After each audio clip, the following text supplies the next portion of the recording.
Assalamualaikum warahmatullahi wabarakatuh. Selamat jumpa kembali sahabat-sahabat viewer dan subscriber channel Titah Misteri.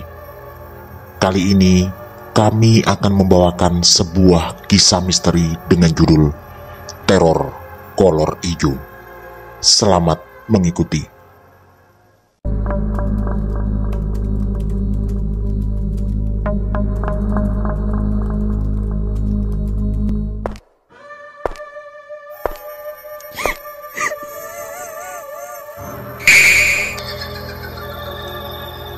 Jangan pernah mengikuti kisah ini sendirian. Ternyata masih ada orang-orang yang menempuh jalan tak masuk akal demi sebuah ilmu hitam yang sebenarnya tak berguna dan justru merugikan orang-orang di sekitarnya.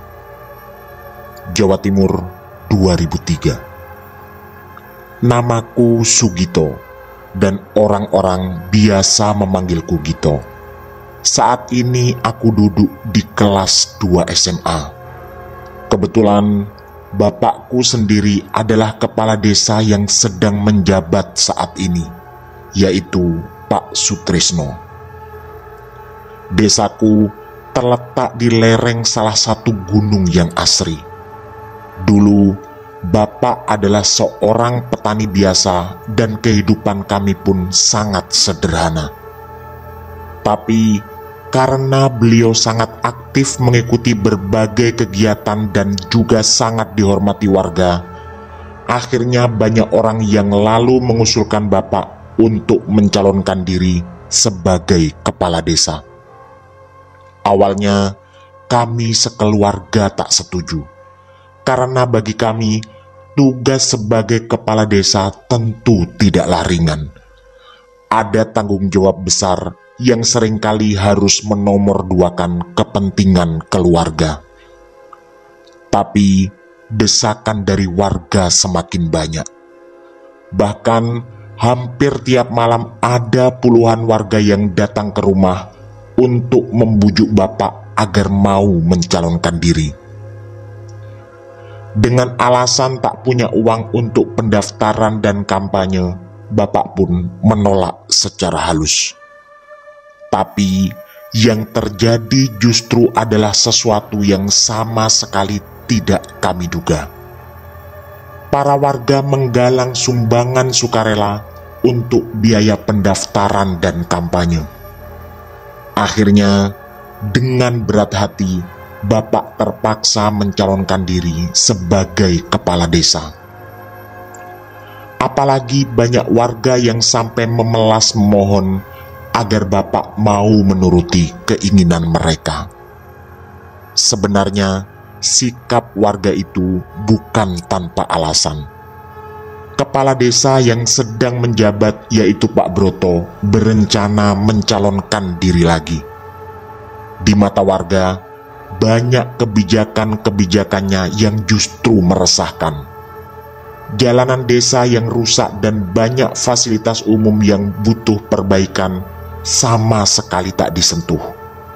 Padahal dana untuk itu pasti ada dari kabupaten.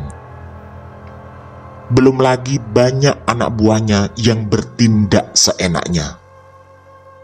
Pak Broto yang ketika itu menjabat kepala desa memang mempunyai latar belakang seorang preman, dan dengan cara menyogok dan banyak mengintimidasi warga, akhirnya dia terpilih ketika itu, walau dengan selisih suara sangat tipis dibanding Pak Agus, calon satunya.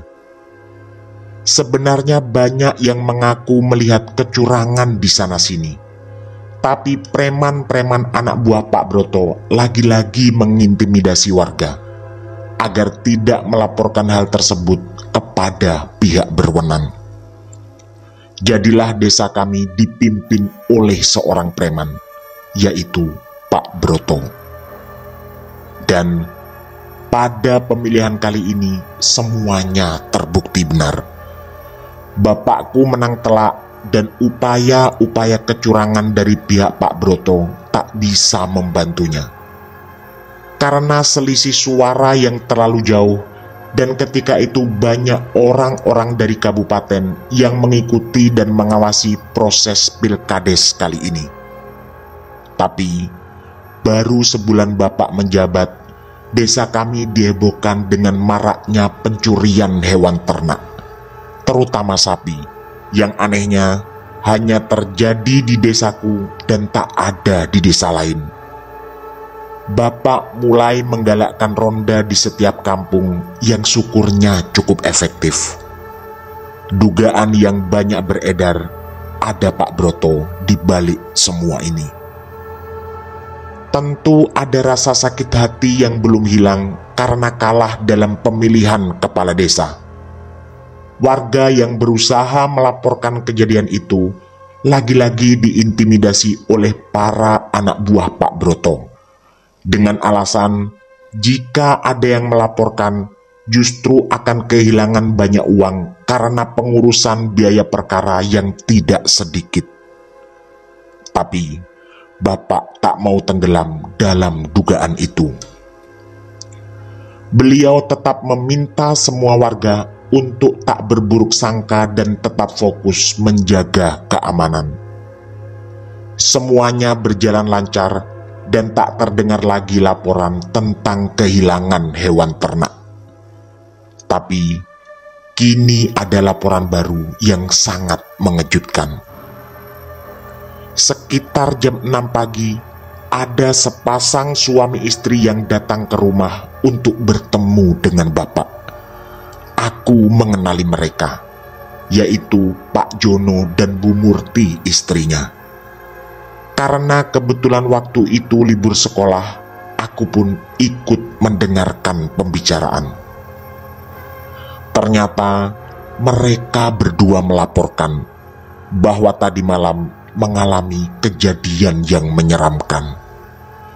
Ketika Pak Jono ikut ronda malam, Bu Murti didatangi sesosok makhluk menyerupai manusia dengan hanya memakai kolor berwarna hijau. Makhluk aneh itu berusaha melecehkan Bu Murti. Untungnya, seketika itu juga Bu Murti berteriak sampai terdengar oleh para tetangga yang segera mendatangi rumahnya. Begitu melihat banyak orang datang, makhluk itu segera kabur. Tapi semuanya tak berhenti sampai di situ. Begitu Pak Jono datang dan mereka berdua tidur nyenyak, makhluk itu datang lagi dan langsung menggotong Bu Murti keluar kamar dalam keadaan tak sadar. Untungnya Pak Jono terbangun mendengar suara pintu kamar dibuka dan kembali makhluk itu menghilang secara ajaib. Aku yang ikut mendengar langsung cerita itu sebenarnya tak terlalu percaya.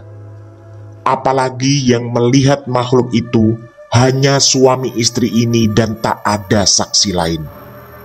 Aku justru tidak berpikir tentang hal gaib, tapi lebih pada Bu Murti yang memang sangat cantik dan dulu terkenal sebagai bunga desa ini. Mungkin ada laki-laki yang memang masih menyukainya dan berusaha merebut dari Pak Jono. Tapi sebagai kepala desa, Bapak tetap menanggapi dengan serius dan berencana akan mengadakan rapat khusus untuk membahas hal ini. Selepas maghrib, beberapa warga berkumpul di halaman rumahku untuk membahas masalah baru ini. Banyak warga beranggapan bahwa ini juga adalah ulah Pak Broto. Tapi Bapak kembali meminta warga untuk tak menuduh siapapun yang bisa berakibat terjadinya fitnah dan keributan yang lebih besar. Baru beberapa menit warga berkumpul, kembali ada salah seorang ibu bersama suaminya yang datang dengan terburu-buru. Kali ini mereka juga melaporkan hal yang sama, bahwa baru saja saat istrinya mandi didatangi sosok yang menggunakan kolor berwarna hijau yang langsung hilang secara ajaib begitu ibu itu berteriak dan didatangi suaminya. Berarti sudah ada 2 orang yang diganggu sosok ini. Rapat akhirnya menghasilkan keputusan yang serius. Pertama, ronda tetap harus dijalankan dan semuanya harus lebih waspada. Kedua, pada istri yang suaminya sedang ronda, untuk sementara diminta menginap dan berkumpul dengan keluarga terdekat yang suaminya sedang tidak ada jadwal ronda. Kata salah satu sesepuh yang hadir, makhluk itu adalah kolor ijo. Dan kemudian gangguan kolor ijo semakin menjadi. Bahkan menurut beberapa laporan warga, makhluk itu semakin berani. Meskipun sedang ada suami di rumah, makhluk itu tetap berani datang. Untungnya selama ini belum ada korban. Rata-rata para ibu hanya diganggu dan tak sampai dilecehkan. Pak Harjo, salah satu perangkat desa senior, lalu menyarankan Bapak untuk mencari orang pintar. Karena masalah seperti ini tak bisa diselesaikan hanya dengan ronda. Pak Sugeng yang juga salah satu perangkat desa dan duduk di sebelah Pak Harjo terlihat manggut-manggut. Bapak kemudian menghubungi beberapa saudara untuk bertanya tentang paranormal yang bisa dimintai bantuan. Dan setelah diskusi kecil lagi, diputuskan untuk mengundang Mbah Karyo. Aku pernah mendengar nama beliau, yang cukup terkenal dan tinggal di kecamatan sebelah, yang rumahnya kira-kira berjarak 15 kilo dari desa kami. Menurut sepupu dari Bapak, sepertinya Mbah Karyo akan bisa membantu, karena punya banyak pengalaman, termasuk membantu orang-orang yang jadi sasaran ilmu santet. Salah satu warga pun disuruh berangkat ke sana. Dan begitu dia kembali, Mbah Karyo berjanji akan datang besok malam. Malam itu, kedua orang tuaku bersama paman yang rumahnya tepat di sebelah kami, rencananya akan menginap di rumah kakek. Karena ada kabar tiba-tiba bahwa kakek sakit dan asmanya sedang kambuh. Akhirnya, malam ini aku disuruh menginap di rumah bibi yang cukup jauh dari rumah, sekitar 500 meter jaraknya. Di sana ada sepupuku, yaitu Anto yang seumuran denganku. Aku pun tidur di kamarnya. Sekitar jam 11 malam, setelah kami bercanda tawa dan bersiap tidur, terdengar suara ribut di halaman. Sepertinya ada banyak orang yang memanggil-manggil bapakku. Pasti banyak yang mengira bapak ada di sini karena di rumah sedang kosong. Bibiku, Anto, dan aku keluar bersama-sama. Ternyata memang ada beberapa orang yang ronda dan datang mencari bapak. Mereka mau melapor bahwa baru saja berhasil menangkap seseorang yang dicurigai sebagai kolor ijo. Nampak orang itu berambut gondrong acak-acakan dan tidak menggunakan baju. Hanya mengenakan kolor yang itu pun di mataku berwarna hitam gelap. Setelah lampu teras dinyalakan, barulah terlihat jelas bahwa kolornya ternyata berwarna hijau. Tapi orang yang ditangkap itu adalah Sumito. Aku kenal betul walau wajahnya terlihat acak-acakan dan tertutup rambut yang tidak beraturan. Dia memang mengalami gangguan jiwa sejak kecil. Dulu Dia sempat bersekolah dan pernah sekelas denganku saat kelas 1 SD. Tapi karena tak naik kelas, akhirnya dia berhenti. Entah bagaimana awalnya, lalu terdengar kabar dia menjadi gila. Dan Sumito hanya tinggal dengan neneknya yang sudah tua di gubuk kecil di pinggir sungai. Kata bapak-bapak yang ronda, tingkah lakunya mencurigakan dan mengendap-endap di samping rumah salah satu warga. Setelah dihampiri, Sumito langsung lari, tapi bisa dikejar sampai akhirnya tertangkap. Kami semua menanyainya, tapi Sumito tak menjawab dan hanya berteriak-teriak ketakutan. Sebenarnya semua warga tahu tentang Sumito, tapi mungkin karena tingkahnya yang mencurigakan, maka dia harus diamankan. Aku dan bibiku tentu tak bisa mengambil tindakan apapun karena tidak ada bapak. Akhirnya, setelah Pak Arjo datang dan mendengarkan penjelasan para peronda, beliau menyarankan untuk melepas Sumito. Karena rasanya tak mungkin orang yang mengidap gangguan jiwa seperti dirinya menjadi kolor ijo. Malam itu terlewati tanpa ada kejadian mencurigakan lain. Keesokan harinya, bapak datang. Dan tak lama kemudian datanglah pula Mbah Karyo. Setelah ngobrol cukup lama dengan bapak, Mbah Karyo minta aku mengantarnya untuk berkeliling desa. Kata beliau, untuk melihat-lihat situasi. Di beberapa tempat, Mbah Karyo memintaku berhenti, dan beliau berdiri sambil membaca mantra, yang katanya, kalaupun malam ini kolor ijo datang, dia tak akan bisa berbuat apa-apa. Karena mantra dan doa yang dibaca Mbah Karyo adalah semacam pagar gaib. Sesampai di dekat rumah Sumito, kembali Mbah Karyo minta berhenti. Dan sempat bertanya-tanya padaku tentang pemilik rumah itu. Aku pun menjelaskan semua yang ku ketahui tentang Sumito dan neneknya.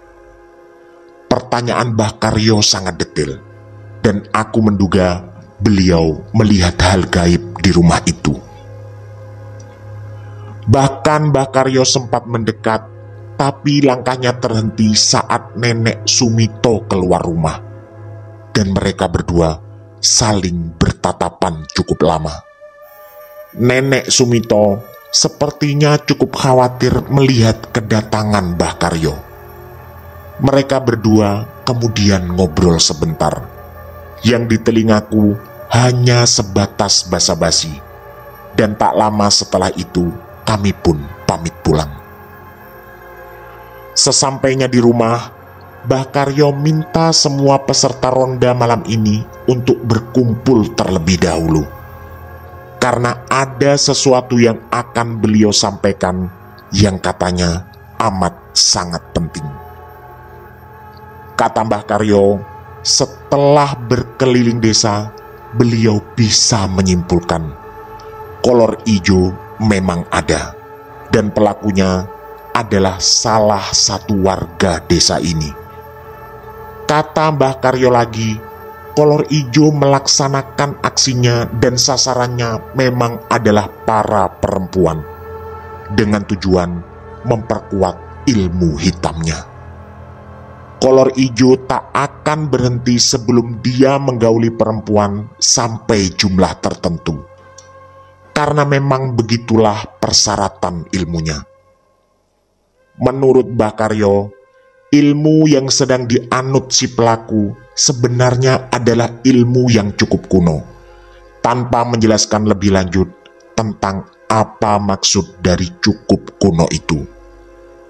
Kemudian, Mbah Karyo memberikan beberapa cara yang bisa dipakai saat bertemu kolor ijo. Pertama, semua peserta ronda diwajibkan untuk membawa batang pohon kelor, yang kebetulan di desa kami memang banyak yang menanamnya sebagai sayuran. Dan saat bertemu kolor ijo, batang itu harus dipukulkan ke tubuhnya, agar si kolor ijo kehilangan kekuatan dan lebih mudah ditangkap. Setelah memberikan pengarahan singkat itu, Mbah Karyo bertanya-tanya tentang Sumito dan neneknya pada bapakku. Bapak pun menjelaskan, yang ternyata banyak hal yang aku pun baru tahu tentang Sumito dan neneknya. Kata bapak, nenek Sumito biasa dipanggil Mak Suti.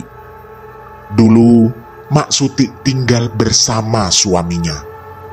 Tapi entah dari mana awalnya tersiar berita bahwa Mak Suti mempunyai ilmu santet dan warga terprovokasi, lalu bertindak anarkis dengan menghancurkan rumah mereka. Akhirnya Mak Suti dan suaminya pindah ke sudut kampung di pinggir sungai. Dan beberapa hari setelah kejadian itu, suami Mak Suti meninggal, katanya terkena serangan jantung. Anak perempuan Mak Suti satu-satunya yang tinggal di desa sebelah tak terima dengan kejadian itu. Tapi dia tak bisa berbuat apa-apa. Dan akhirnya beberapa bulan kemudian anak Mak Suti pun meninggal, dengan meninggalkan seorang anak yaitu Sumito yang akhirnya mengalami gangguan jiwa. Mbah Karyo manggut-manggut mendengar penjelasan itu.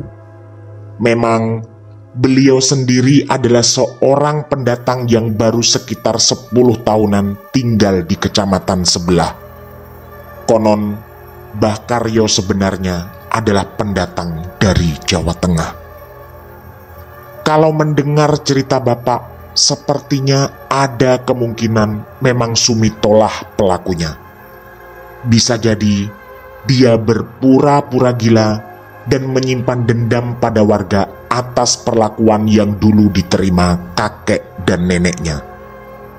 Dan selama ini, setahuku nenek Sumito tak pernah mau saat diberi bantuan oleh warga, termasuk ketika rumahnya mau direnovasi agar lebih layak.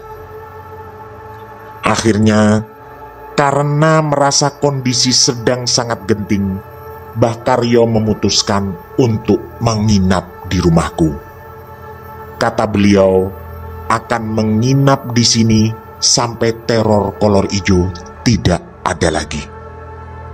Bapak tentu merasa senang, karena Mbah Karyo memang terlihat sangat serius ingin membantu masalah ini. Malam itu berlalu tanpa ada kejadian aneh apapun. Tapi pagi-pagi sekali kembali ada laporan warga yang semalam istrinya didatangi kolor ijo dan untungnya tak sampai menjadi korban pelecehan. Kata Mbah Karyo, syukur kalau belum ada korban pelecehan, karena kalau sampai itu terjadi, makhluk itu akan semakin kuat dan sulit untuk dilumpuhkan. Malam harinya, Mbah Karyo memutuskan untuk turun tangan dan ikut dalam rombongan ronda. Aku dan Anto minta izin pada bapak untuk ikut ronda malam ini. Awalnya bapak tak mengizinkan, tapi karena Mbah Karyo mengatakan bahwa lebih banyak orang ronda akan lebih baik, akhirnya bapak pun mengizinkanku.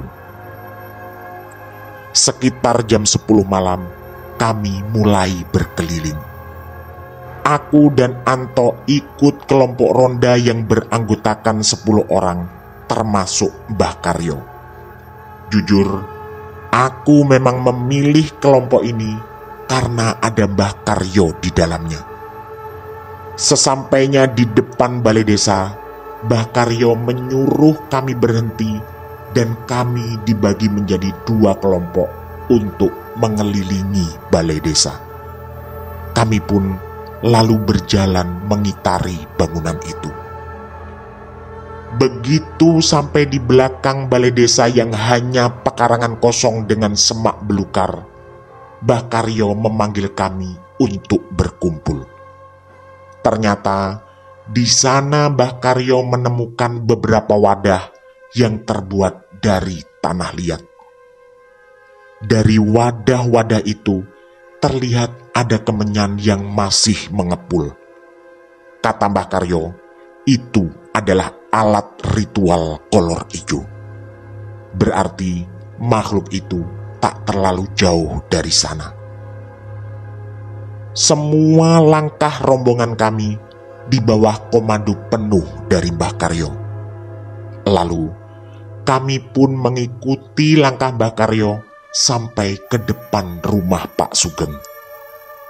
Mataku menangkap sekelebat bayangan melompat dari atas genting rumah itu dan dibarengi dengan teriakan istrinya dari dalam rumah. Sepertinya semua orang bisa melihat bayangan itu. Tak lama kemudian Anto menarik tanganku. Katanya dia minta ditemani buang air kecil di belakang pohon mangga samping rumah Pak Sugeng. Dengan terpaksa karena suasana sedang genting, aku pun menurutinya. Anto segera berlari ke balik pohon itu. Tapi setelah cukup lama menunggu, aku merasakan firasat lain. Setelah kuhampiri, ternyata Anto hanya berdiri terpaku di sana. Aku makin khawatir. Setelah semakin kudekati, ternyata yang kulihat adalah laki-laki dewasa yang hanya memakai celana pendek atau kolor berwarna gelap. Di sini aku kebingungan. Jika aku berlari, berarti meninggalkan Anto sendirian. Tapi jika tidak, jangan-jangan yang ada di hadapanku sebenarnya bukanlah Anto. Kemudian dengan tetap membelakangiku, dia mengeluarkan suara tawa yang cukup keras. Entahlah apa arti dari tawa itu. Yang jelas di telingaku, suara itu mengingatkanku pada Pak Broto. Untungnya hanya beberapa detik kemudian dia berbalik, dan ternyata itu adalah Anto. Kami pun segera bergabung kembali ke rombongan Mbah Karyo. Mungkin tadi aku hanya berhalusinasi. Mbah Karyo kemudian terlihat mengetuk pintu rumah Pak Sugeng. Lalu Pak Sugeng dan istrinya keluar dengan wajah sangat panik. Bahkan sang istri sampai menangis. Istri Pak Sugeng lalu menjelaskan baru saja ada kolor ijo memasuki kamar mereka. Mungkin dalam pikiranku, kolor ijo yang dimaksud adalah bayangan yang tadi terlihat di atas genting. Tapi sepertinya Mbah Karyo punya pendapat lain. Tiba-tiba beliau mengeluarkan sesuatu dari saku bajunya dan segera menggenggam tangan Pak Sugeng. Seketika itu pula Pak Sugeng berteriak seperti kesakitan dan badannya melemas. Mbah Karyo lalu meminta kami semua menjauh. Kemudian tangan Pak Sugeng diikatnya dengan menggunakan tali rafia. Kami semua terdiam karena sangat terkejut dengan apa yang kami saksikan. Istri Pak Sugeng berusaha menghalangi Mbah Karyo sambil menangis. Aku benar-benar tak paham apa yang sebenarnya terjadi. Termasuk apa alasan Mbah Karyo meminta kami semua menjauh. Lalu Mbah Karyo mengatakan pada istri Pak Sugeng, bahwa suaminya akan dibawa ke rumahku. Aku bersama Anto lalu ditugasi untuk menghubungi rombongan ronda lainnya.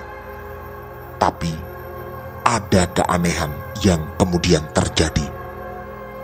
Tak lama setelah istri Pak Sugeng kembali masuk ke dalam rumahnya, tiba-tiba Pak Sugeng lenyap.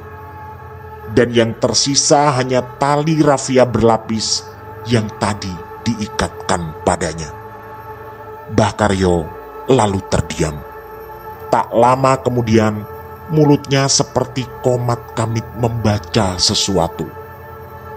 Bersamaan dengan itu, aku mendengar suara-suara aneh yang seperti tiupan angin berpadu dengan erangan menakutkan dari arah kegelapan di belakang rumah Pak Sugeng. Anto yang kutanya mengaku juga mendengar itu. Lalu dengan wajah yang terlihat khawatir, Mbah Karyo mengajak kami semua kembali ke rumah. Sesampai di sana, Bapak menyambut kami. Dan anehnya, di sana juga ada Pak Sugeng. Kami semua tentu terbelalak. Tapi Mbah Karyo justru terlihat sangat santai. Pak Sugeng lalu bercerita bahwa dia baru saja pulang dari salah satu sepupunya karena ada acara di sana. Dan baru bisa pulang selarut ini karena acara tersebut baru saja selesai. Aku dan Anto saling berpandangan. Dan semua kejadian tadi kuceritakan pada Bapak setelah menarik beliau ke kamar sejenak. Tak lama kemudian, Pak Sugeng pun pamit pulang. Karena dia mengaku kasihan pada istrinya yang ditinggal sendirian di rumah. Mbah Karyo kemudian meminta semua warga yang ronda untuk pulang ke rumah masing-masing. Kata beliau, lebih baik menemani keluarga malam ini. Dan yang lalu membuatku merasa sedikit tenang adalah ketika Mbah Karyo mengatakan di depan semua orang, "Insya Allah bapak-bapak, kolor ijo sudah teratasi." Kata Mbah Karyo lagi, si pelaku akan menerima akibatnya. Atau minimal, dia tak akan punya kekuatan lagi untuk mengganggu dan meneror warga. Aku tentu kebingungan. Tapi lalu percaya karena rasanya tak mungkin Mbah Karyo berani mengatakan itu tanpa alasan yang benar-benar kuat. Setelah semua warga pulang, di ruang tamu hanya tersisa Bapak, Mbah Karyo, aku dan Anto, yang memang kutahan agar menemaniku tidur di kamar malam ini. Mbah Karyo lalu menceritakan semua kejadian aneh yang tadi kami alami, terutama ketika Pak Sugeng yang diikat tiba-tiba hilang, dan anehnya justru sudah ada di rumah dan sedang ngobrol bersama Bapak. Bapak lalu dengan hati-hati bertanya pada Mbah Karyo, apakah Pak Sugeng pelakunya? Mbah Karyo hanya menggeleng. Tapi di mataku, gelengan itu bukan berarti jawaban tidak. Tapi sepertinya Mbah Karyo tidak berkenan menyebutkan siapa sebenarnya pelaku. Mungkin sama seperti Bapak, beliau tidak ingin ada prasangka buruk tanpa bukti yang benar-benar kuat. Kemudian Mbah Karyo mengulangi lagi keyakinannya bahwa teror kolor ijo memang sudah berakhir. Obrolan kemudian bergeser ke hal-hal yang lebih ringan, termasuk rencana Mbah Karyo besok pagi minta diantar pulang karena merasa tugasnya sudah selesai. Tapi aku lalu mendapat kejutan lagi. Karena setelah bercerita dengan Anto, dia merasa sama sekali tak pernah menarik tanganku dan minta diantar buang air kecil. Entahlah, makhluk apa yang tadi sempat menyerupai Anto dan bersamaku selama berdua di pohon mangga samping rumah Pak Sugeng. Aku juga bercerita pada Mbah Karyo bahwa telingaku sempat menangkap suara tawa aneh yang sepertinya itu adalah suara tawa Pak Broto. Dengan sangat hati-hati pula, aku memberanikan diri bertanya pada Mbah Karyo, apakah Pak Broto pelakunya? Tapi lagi-lagi beliau hanya menggeleng. Walau aku tetap yakin gelengan itu sama sekali bukan jawaban tidak. Melihatku yang ketakutan, Mbah Karyo lalu hanya tersenyum dan mengatakan bahwa yang menyerupai Anto tadi adalah kolor ijo yang sebenarnya, yang lagi-lagi kata beliau sudah teratasi saat ini. Mbah Karyo juga mengatakan bahwa jika sampai kolor ijo di desa ini tidak teratasi, akibatnya akan sangat-sangat berbahaya dan tidak menutup kemungkinan suatu saat nanti akan timbul korban jiwa. Aku pun manggut-manggut, walau tak benar-benar mengerti apa yang disampaikan oleh Mbah Karyo. Sekitar jam 2 malam kami pun tidur. Mbah Karyo dipersilahkan tidur di kamar tengah, sedangkan aku bersama Anto menghamparkan tikar di ruang tamu. Pagi harinya, ketika sarapan, kami dikejutkan lagi oleh sebuah berita besar. Salah satu tetangga dengan terburu datang mengabari bahwa Pak Sugeng baru saja meninggal dunia. Mbah Karyo yang lalu mempercepat sarapannya segera berangkat ke rumah duka bersama bapak. Sedangkan aku dan Anto tetap berada di rumah. Sama seperti aku, Anto juga merasa bingung dengan rangkaian kejadian ini, terutama tentang satu hal. Apakah benar Pak Sugenglah pelakunya? Dan pasti selain kami berdua, para anggota ronda yang lain juga mengalami kebingungan yang sama. Walau dugaan terkuat memang mengarah ke sana. Tapi di sisi lain, aku juga yakin pasti ada dugaan yang juga mengarah pada Pak Broto atau anak buahnya, yang memang dari awal kecewa dengan kegagalannya dalam pemilihan kepala desa. Setelah Mbah Karyo dan bapak pulang, beliau mengabarkan bahwa menurut istrinya, tadi pagi Pak Sugeng tiba-tiba mengeluh sesak nafas dan tak lama kemudian menghembuskan nafas terakhirnya. Mbah Karyo lalu meminta kami untuk mendoakan almarhum tanpa terlalu tenggelam dalam tuduhan-tuduhan yang mengarah padanya.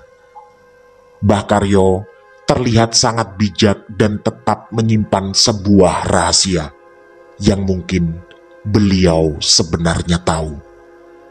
Sejak saat itu, prediksi Mbah Karyo memang benar. Tak pernah terdengar lagi ada gangguan kolor ijo di desa kami. Entahlah, siapa sebenarnya kolor ijo itu. Tamat. Demikian kisah misteri dari kami, teror kolor ijo. Semoga kisah-kisah kami cukup menghibur dan menemani sahabat-sahabat semua. Mohon maaf apabila terdapat kesalahan dalam pemilihan atau penuturan kata. Kami dari tim Titah Misteri mengucapkan terima kasih. Dan wassalamualaikum warahmatullahi wabarakatuh. Pesan saya, jangan bercermin sendirian di tengah malam. Sampai jumpa.